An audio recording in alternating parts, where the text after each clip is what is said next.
Hey Taos, it's reporter Jesse Moya with your sneak peek at this week's Taos News. This week's Tempo cover story takes a look at the annual Memorial Day weekend motorcycle rally up in Red River. Watch for plenty of leather and chrome roaring through the Enchanted Circle. There will also be a group of Tibetan monks who will be offering prayers to prevent forest fires, an artist named Neda Ben Attar who will be opening a new show at the Encore Gallery, and a group of women musicians performing concerts this weekend called Cello Chicks. All this and more in Tempo this week.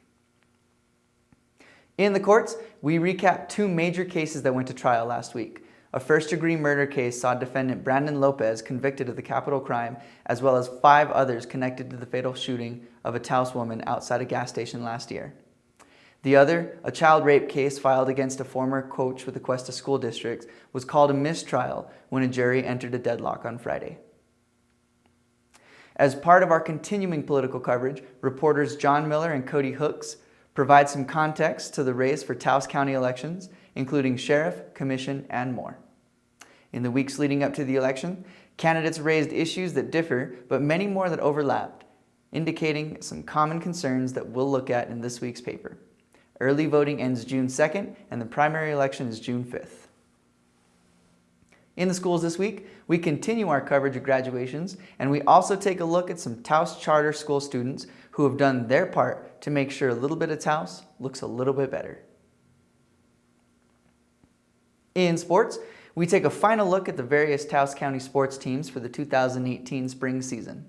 The Taos Tigers wrap up their school year with their annual awards banquet, and an in-depth story about the protection of student athletes in New Mexico is provided by the Santa Fe New Mexican sports editor, James Barone.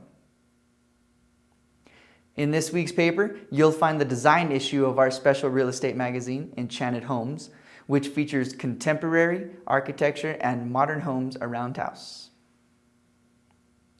In business, find out how Little Soul Foods, an independent market, has built a following in Arroyo Seco for 10 years.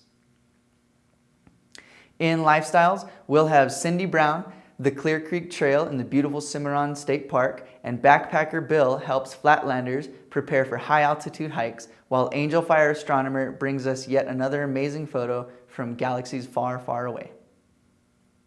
Reporter Cody Hooks gives us the Carson National Forest, imposing further restrictions on fire. Without significant rain, the forest could soon close completely. A caretaker at the La Junta campground fell from a cliff last week, dying from the 100 to 200 foot drop. And lastly, the Taos County Commissioners voted to close the expensive and usually empty youth jail. We'll have the latest on Thursday. Well, that about wraps it up for this week's preview. Be sure to check us out on Facebook and Twitter, and don't forget to pick up a copy of this week's Taos News.